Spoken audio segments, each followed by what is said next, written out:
Welcome back to the All About Everest podcast. I'm your host, Pauline Reynolds Nuttall, and today we're heading back to one of the most tragic and transformative moments in the history of Mount Everest. This episode is about what went wrong during the 1996 Everest spring season and why so many people died. In May of 1996, a powerful blizzard swept across the upper slopes of Mount Everest, trapping dozens of climbers in the death zone above 8,000 meters. By the time it was over, 8 people were dead, and the mountain's reputation was changed forever. Today, we'll look at what really happened that day, why so many climbers died, and how the lessons learned from the 1996 disaster have shaped the way people climb Everest today. I've covered this in a couple different episodes about the actual disaster, but I never really got into the detail of why so many people died during that season. And that's what we're going to cover today. Why so many people died and the causes of their death. Before we dive into today's episode, let's start with a couple quick Everest updates, because there's been a couple of things in the last 2 weeks. If you saw the headlines last week about 1,000 climbers stranded on Everest, the story was so misleading.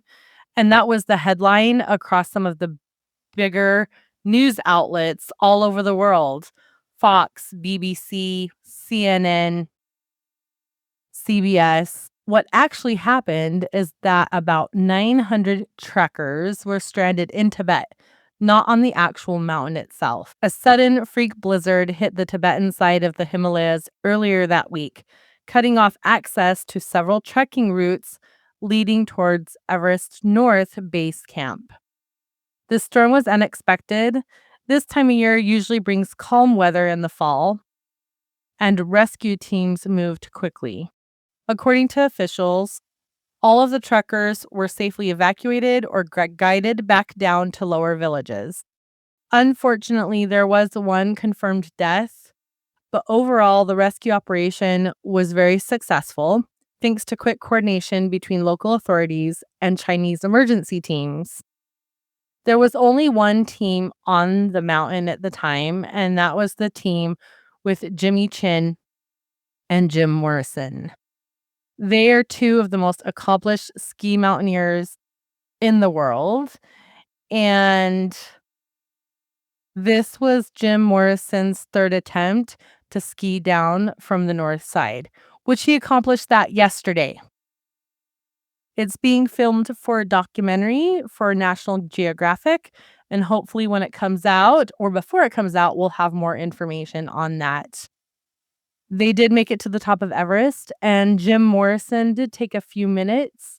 He spread some ashes of his climbing partner, Hillary Nelson, who died in an avalanche in the Himalayas in September of 2022. The last update, which isn't necessarily Everest related, but I think it's important to mention because so many of us are vested into the mountain, but also into Nepal as a country and as a region. And so I just wanted to announce that Bipin Joshi, a Nepali who was held hostage in the Gaza Strip since October 7th of 2023, his body was returned yesterday to Israel and will be repatriated to Nepal. He was a young man. He wanted to do better for his country, and so he went to Israel to learn about growing things. He was in agronomic studies, and unfortunately, he'd only been there a couple of weeks when he was taken. No information was known about if he was alive or dead up until his body was returned this week. And a little over a week ago, his family had gone to Israel, and there was also a video that his family agreed to publish that was taken in November of 2023. So our thoughts are with his family. A funny thing that I wanted to mention, which has nothing to do with Everest, is that I saw a headline the other day about a woman who had entered India, and she was detained because she had a personal GPS device, like a Garmin InReach. And we're pretty familiar with those because all of the mountaineers carry them, a lot of trekkers carry them. It's not an uncommon thing when you're trekking and hiking and mountaineering. In fact, we follow some of our favorite mountaineers by using their personal GPS devices. But apparently, in some countries, you're not allowed to bring one in. And that's why the woman was detained. It's illegal to bring one in. I looked at the regulations for Nepal. You can bring one in as long as it cannot connect to a cellular network. And so, as long as you declare it and it's connected to a satellite service and not a cellular service, then you should just be fine.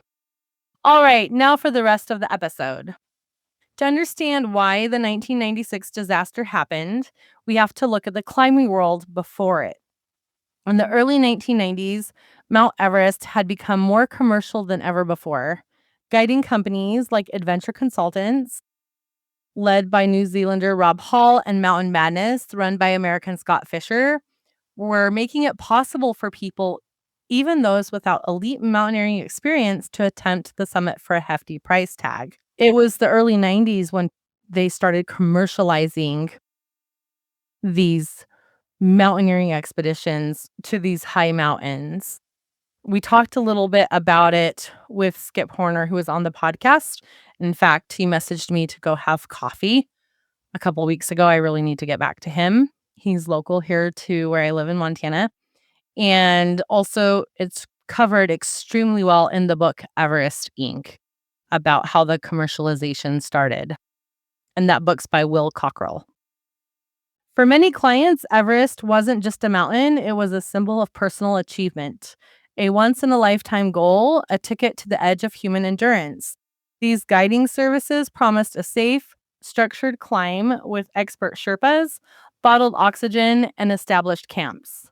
But that also meant more climbers on the mountain than ever before, and not all of them were ready for the dangers ahead. In 1996, the crowds on the mountain were a lot different from the ones that we've had in recent years, like in 2019, which was absolutely insane. But for the time that it was, 30, 50, 100, 200 people, that was a lot. The 1996 saw record numbers for that time, multiple teams on the same route, and growing tension between ambition and safety. It was a perfect storm waiting to happen. Let's set the scene. It's May 10th, 1996. Dozens of climbers from various expeditions head up the South Col route in cold but clear conditions. There's excitement in the air. After weeks of preparation, this is it. But things began to unravel early. The fixed ropes of the Hillary Step hadn't been set, forcing teams to stop and wait in the death zone, wasting precious hours in oxygen. Bottlenecks formed as more than 30 climbers crowded at the same narrow ridge. And as you know, once you're in the death zone, your body is literally dying. What had happened a couple days beforehand is that several of the teams had gotten together and decided that they would work together in order to achieve the summit, including fixing the ropes. But the ropes were not fixed all the way to the top. There's a lot of contradicting information that some of the teams just chose not to do it, or there wasn't enough rope. But it ended up having a bunch of people stuck for over an hour in one of the worst places to be stuck. And it's extremely dangerous. It's a very narrow ledge. By the time many summited, it was well past the turnaround time. The safety cutoff had been set for 2 p.m. Still, exhausted climbers pushed on. Then, without a warning, a powerful blizzard slammed into the upper mountain. Visibility dropped to zero. Winds howled at over 70 miles per hour. Radio communication broke down. Not everybody had a radio with them or a way to communicate with others. Teams were scattered and disoriented in whiteout conditions. That night, several climbers, including Rob Hall, Doug Hansen, Yasuko Namba, and Scott Fischer, became stranded high on the mountain. Some had run out of oxygen, others couldn't find their way back to camp. By the morning of May 11th, it was clear that the unthinkable had happened. 8 climbers were dead and several others were missing or critically injured. The 1996 Everest disaster wasn't one single failure. It was the collision of bad luck, bad weather, inexperience, and human decision-making stretched to its breaking point. It's often called a perfect storm, pun intended, and that's exactly what it was, a convergence of events that exposed the hidden flaws in the new age of commercial climbing. Remember, commercial climbing was a new thing, a new phenomena. Let's start with what everyone could see, the overcrowding. By 1996, Mount Everest had become the ultimate bucket list adventure. For the first time, ordinary people could buy a guided ticket to the top of the world. You didn't have to be an experienced mountaineer, you just needed the money, time, and determination. Companies like Rob Hall's Adventure Consultants and Scott Fischer's Mountain Madness made Everest accessible, but the popularity also brought risk. That spring, more than 30 climbers from multiple expeditions converged on the same summit route, all on the same day, May 10th. And remember, this was all new, the commercial climbing, the amount of people on the mountain. Now it's not unheard of for hundreds or more than 1,000 to be on the mountain at the same time. Because of all of the people trying to climb at the same time, in the same weather window, on the same day, and the fact that not all of the ropes were fixed, it created a traffic jam in the death zone at the Hillary Step. Imagine being at 28,000 feet where every breath feels like inhaling through a straw. You can't breathe. You're tired. You've been waiting in line for an hour, unable to move forward or back. Every minute spent there, you're slowly being drained of oxygen, warmth, strength, and willpower. That delay cost many of them daylight, safety, and ultimately their lives. Many climbers reached the summit not long after the agreed turnaround time of 2 p.m. and even later. It's a hard rule in mountaineering. If you're not heading down by the agreed upon time, you need to turn back, no matter how close the top is. But that day, no one wanted to give up. They had paid tens of thousands of dollars. Many of them had trained for years, and the dream was like right there in front of them. That brings us to the next killer, summit fever. Summit fever isn't just determination, it's obsession. At extreme altitude, your brain is already oxygen deprived, your judgment cloudy, your body exhausted. When you can actually see the summit, the idea of turning back feels impossible. Your decision-making skills have been compromised because of the altitude. But what goes up must come down, and many climbers didn't have enough oxygen or energy left for the descent. Then we have the weather. Weather forecasting in 1996 was primitive compared to today. Teams relied on radio updates and rough estimates, not real-time satellite data. No one realized a massive storm front was moving in from the Bay of Bengal. When it hit with fury, blinding snow, 70-mile-per-hour winds, and temperatures dropping to negative 40 degrees Fahrenheit. And last year, we had some windstorms that have never been unheard of. Those 70-mile-per-hour winds, they cause devastation. It's insane. Within minutes, the clear blue sky vanished into a wall of white. Climbers lost the trail. Visibility dropped to nothing. And the little bit of radio communication that they had failed. Some climbers wandered off course and vanished forever. But the biggest and perhaps least discussed factor was inexperience. Not necessarily the climbers that died, but many of the clients on the mountain that year were new to high altitude mountaineering. They were strong, fit, and ambitious, but lacked the instinctive judgment that comes from years of experience in the mountains. At lower elevations, a mistake might mean discomfort or embarrassment, but on Everest, it could cost you your life. Some clients didn't even know how to clip into a rope, fix a carabiner, put on ice crampons, those little pokey things that you put on your feet. I have some for the wintertime here in Montana, or descend safely without guidance. When their leaders went missing or fell behind, they froze, literally and figuratively. Others didn't recognize the symptoms of altitude sickness, also because of lack of experience until it was too late.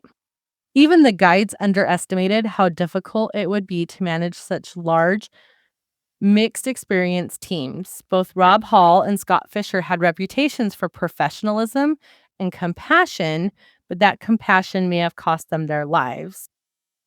And the other inexperience that no one really talks about is that none of the teams were experienced in commercial climbing expeditions. This was a brand new thing. It had only been going on for a couple of years, not in these bigger groups than before. It had just started being a thing in a way to get to the top of Mount Everest. And even though the guides were very experienced, they weren't experienced at these levels with this type of management. Rob Hall refused to leave his client, Doug Hansen, who was struggling high on the ridge. He radioed base camp late that night, saying, "Doug's not doing so good. My hands are freezing, but I'm staying with him." Somehow during the night, he lost Doug, and I do not believe, or he lost Doug. I don't believe Doug's body has ever been found. And Rob Hall had a lot of experience. We talked about it in a podcast episode with his protege and the man who now owns Adventure Consultants. I did an interview with Guy Cotter, who now owns Adventure Consultants, and he worked really, really close with Rob Hall and Gary Ball, both who perished in mountaineering expeditions. Scott Fischer, who was leading Mountain Madness, exhausted and suffering from altitude sickness and possibly food poisoning, which contributed to his altitude sickness, because if you're sick with something else, it compromises your system, especially if you're at high altitude. And that may have been a huge factor of why Scott Fischer was not doing well and may have contributed to his death. His Sherpa went to look for him, tried to carry him back, but Fischer was already dead. Yasuko Namba, she was a 47-year-old Japanese climber, had tons of experience. Everest was the last of her 7-summit bid, and on the way down, she collapsed from exhaustion, and also she and the group of people that she was with had gotten lost, and they couldn't find their way, and they suffered from altitude sickness, exhaustion, and they ultimately died from the cold. Meanwhile, chaos reigned across the upper slopes. Radio batteries died in the cold. Teams became separated. That was a big thing too. Maybe if they had all stayed together, they would have survived. No one knew who was missing or alive. Some Sherpas tried to guide climbers back to camp, only to lose them again in the whiteout. John Krakauer, the journalist who was climbing with Adventure Consultants under Rob Hall, later wrote that it felt like watching people slowly vanish into the storm one by one until only the wind was left. His book is one of probably the most well-known book about the 1996 Everest disaster, and it's controversial because of who he blames for what happened. And after really researching it, there were so many different perspectives of what happened and so many factors that blame really can't be put on anybody. When the sun rose on May 11th, 8 climbers were dead and several others critically injured. Those who survived were frostbitten, dehydrated, and mentally not in a good way. Inexperience, exhaustion, emotion, that's what killed so many in 1996. But I'll chalk it number one to inexperience from everyone.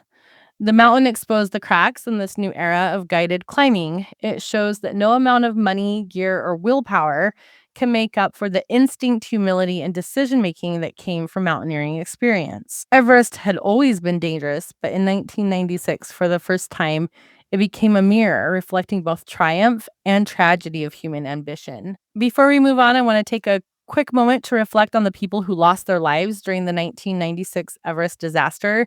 It's easy to talk about weather systems, inexperience, summit fever, causes of death, but these people weren't statistics. They were real live human beings, each with their own dreams, families, and reasons for being on the mountain. Here are their names and what we know about how they died. Rob Hall was with Adventure Consultants. He was one of the world's most respected high altitude guides. He had a lot of experience. He had already summited Everest 5 times and was known for his professionalism and loyalty during the storm. He did not turn around at the agreed upon turnaround time. He waited and summited with Doug Hansen, refusing to leave him behind. He died near the South Summit on May 11th, likely from exposure and exhaustion after running out of oxygen. Doug Hansen also climbed with Adventure Consultants. He was a postal worker from Seattle and Washington in the US, and he had attempted Everest with Rob Hall the year before, but turned back just below the summit. He returned in 1996 to finish what he started. He did reach the top, but collapsed on the descent, likely from exhaustion and lack of oxygen. He died near Rob Hall, but he had disappeared and Rob Hall couldn't find him. Yasuko Namba, also climbing with Adventure Consultants. She was a 47-year-old businesswoman and a very experienced climber. Reaching Everest made her the oldest woman at the time to complete all of the 7 summits. Tragically, she collapsed on the descent during the storm and likely died due to altitude sickness, hypothermia, and exhaustion. Scott Fischer with Mountain Madness. He was the charismatic leader of Mountain Madness, known for his strength and adventurous spirit. He had summited many of the world's tallest peaks, and he was loved for his energy and his spirit. Fischer became severely ill with altitude sickness during the climb. He died high on the South Col on May 11th, likely due to exhaustion, altitude sickness, and the cold. Andy Harris with Adventure Consultants was one of Rob Hall's lead guides, strong, loyal, and deeply respected. He was last seen descending from the summit to assist others. Confusion in the storm and hypoxia likely caused disorientation. The last time people spoke to him on the mountain, he was very confused, and then he just vanished.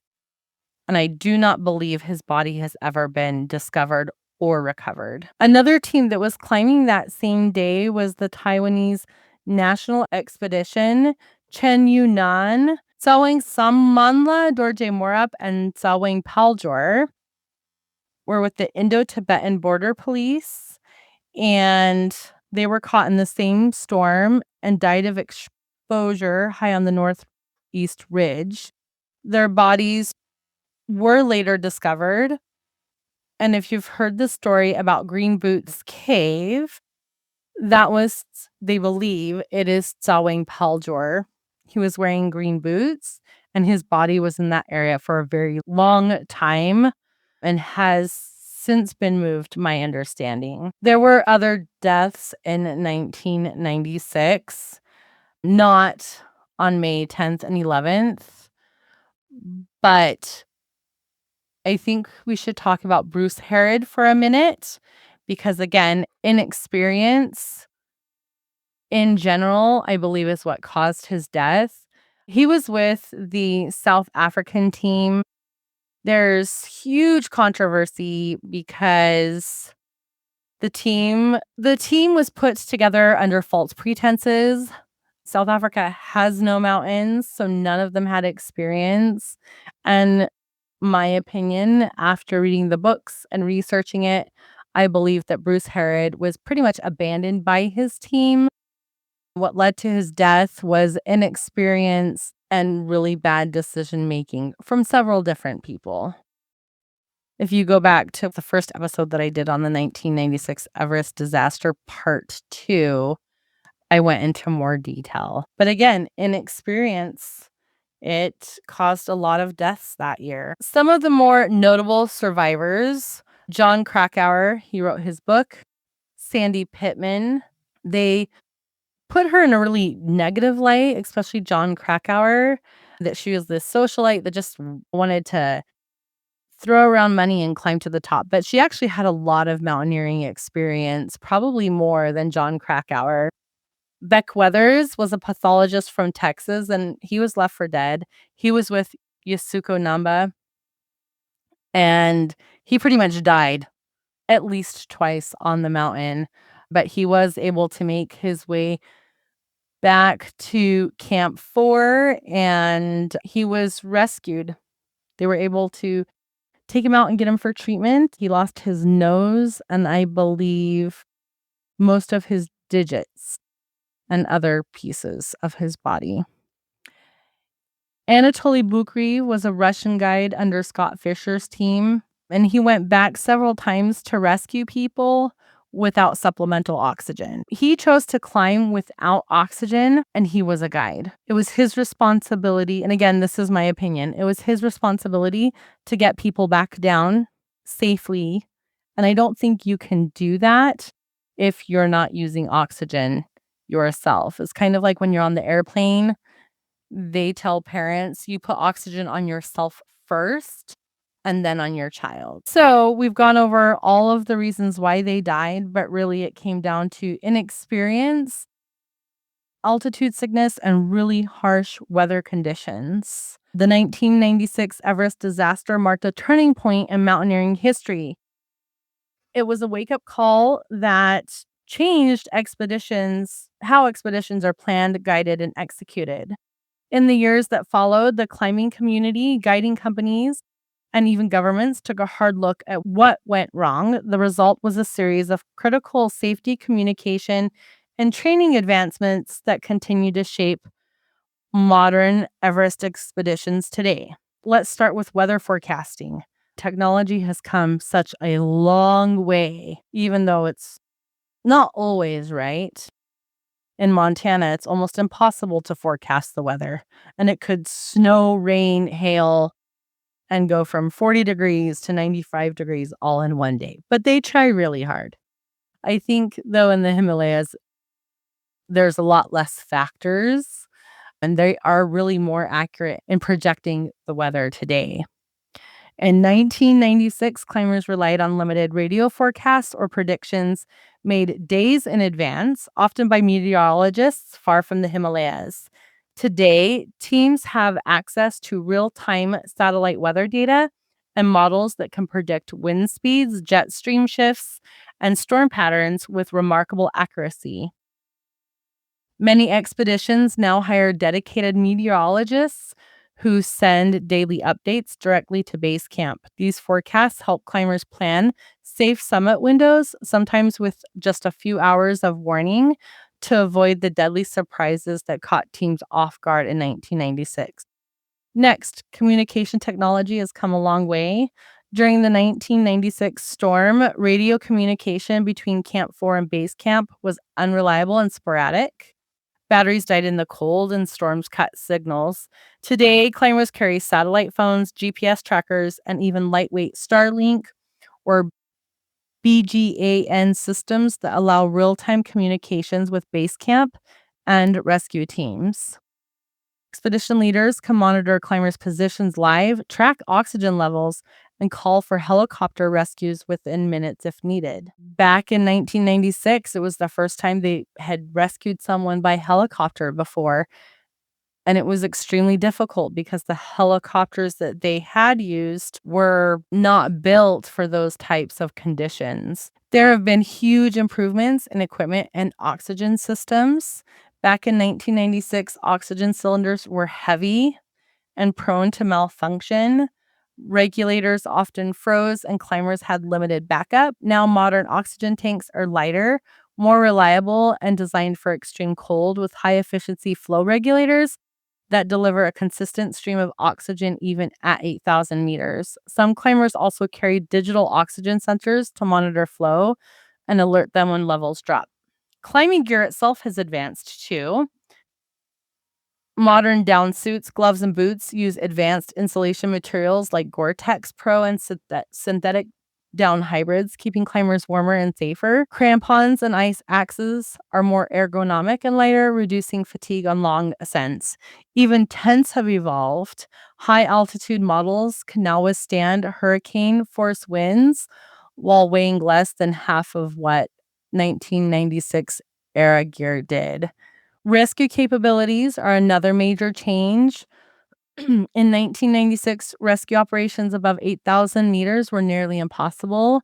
Today, if they can bring them down to even Camp 4, Camp 3, their specialized helicopter rescues have saved countless lives. Companies like Air Dynasty and Cimric Air now use modified Eurocopters capable of high altitude evacuations from Camp 2 and even higher in good conditions. Then there's climber training and regulations. Before 1996, there was no real requirements for Everest clients beyond the ability to pay. After the disaster, guiding companies began enforcing stricter prerequisites: experience on the 6,000 to 8,000 meter peaks, ice climbing skills, and fitness testing. Some even require acclimatization treks and mandatory safety training before clients set foot on Everest. I think all of the Western companies, they require that you have been on at least one other 8,000 meter peak before they will take you up Mount Everest. I know that that's what's recommended. I know there are some companies in Nepal that don't require that. We've even talked to someone that had no other experience. I've talked to a few other people.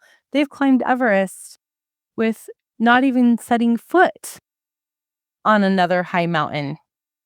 And I was absolutely mind blown. With some of the technology today, people don't even have to acclimatize like they used to. Is it safe? Time will tell.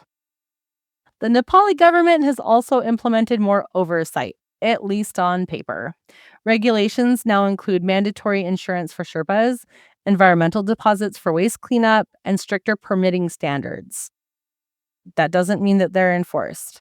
In recent years, they've also mandated reflective trackers and GPS beacons for all climbers, making it easier to locate climbers in distress or track summit activity in real time. And one of the things that's not usually mentioned is the ice doctors and the rope fixing team.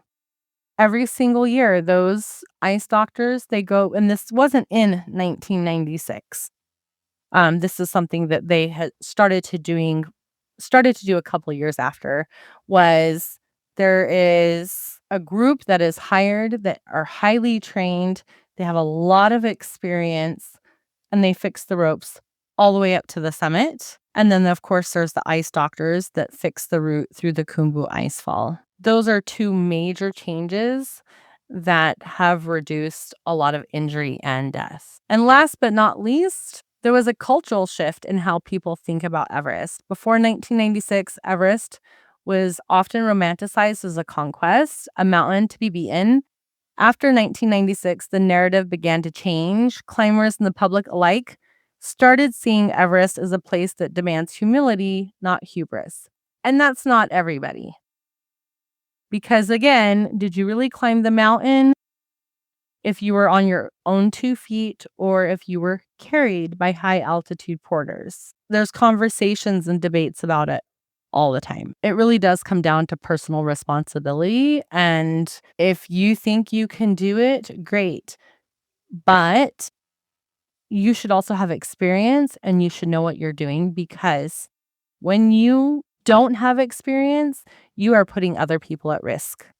And it doesn't matter if you're on the mountain or anywhere else. That's just being a good human being. Why would I put people at risk? Because I don't know what I'm doing. Books like John Krakauer's In Tooth and Error, Anatoly Bukriev's The Climb, and documentaries like After the Storm sparked deeper discussions about risk, leadership, and ethics on the mountain. Guiding companies began focusing more on safety culture, and that includes making climbers turn back and making good and healthy decisions on the mountain.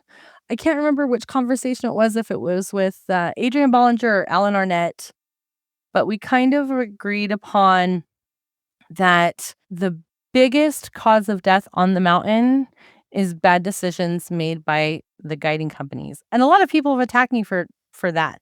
But really it comes down to the guides and who they choose and the experience that they have and the experience of the climbers that they choose to lead to the top of the summit. The 1996 Everest disaster remains one of the most studied mountaineering events in history. It's a story about ambition, human error, tragedy, and the thin line between success and devastation. The lessons are timeless. No summit is worth a life, and even the strongest climbers are still human in the face of the mountain. If you want to learn more about the 1996 Everest disaster, there are some incredible books and films that I recommend. Into Thin Air by John Krakauer, The Climb by Anatoly Bukreev, Left for Dead by Beck Weathers, Everest Inc. by Will Cockrell. Oh my gosh, if you haven't read it, you need to. It really goes into the whole commercialization of Everest and what can and has gone wrong. And if you haven't seen it, the 2015 film Everest, I loved it. It was really good. It is based on one particular viewpoint. So again, everyone has a perspective and everyone has their own story. The 1996 Everest disaster changed mountaineering forever. It exposed the risks of commercialization and inexperience, but it also inspired new safety measures, and it even sparked an increased fascination with the mountain that continues to this day. Next week's episode, I'm going to do a series on Everest, the Everest Base Camp route and trek, talk a little bit about the communities, what it looks like. I'm hoping to squeeze it into 2 to 4 episodes. And I'm sorry that this episode was late. There was a combination of things. This is actually the 5th time I have recorded today's episode. My kid was like acting crazy, and then he came in here and started talking. And then one of the other kids cranked up the volume on the TV. And then my dog got stuck in the shower. So 5th time is a charm, especially for today. The other 2 reasons this episode was late is I have 2 family members that are dealing with some medical stuff. And so I was kind of nominated to update most of my family members. I have 15 siblings, so I had to call every single one and let them know what was going on. So when you call 15 people and, they're your siblings, and I don't talk to them all the time. Some I message, some I see on Facebook, some I talk to on a fairly regular basis. But I had to contact 15 different people, and it took about 20 minutes each. And my brain and my voice were just, I couldn't even talk at the end. And I talk all day. So it was a lot of extra strain. And then just all the stress of it. And then we have the fabulous Nathan Medina, who is editing these episodes. And so the turnaround time, I'm still tweaking it. It takes 2 to 3 days. So I apologize. And next week, hopefully, we'll be back on track. If you enjoyed today's episode, please take a moment to rate, review, and follow the All About Everest podcast. I would love some Apple reviews. You can also join our Everest school community, where we talk about upcoming climbs, books, updates, and new discoveries. Might even start a book club. I'm thinking November 1st, but we'll see. You can find me online at Mama Bear Outdoors or at All About Everest Podcast. Until next time, climb your own climb.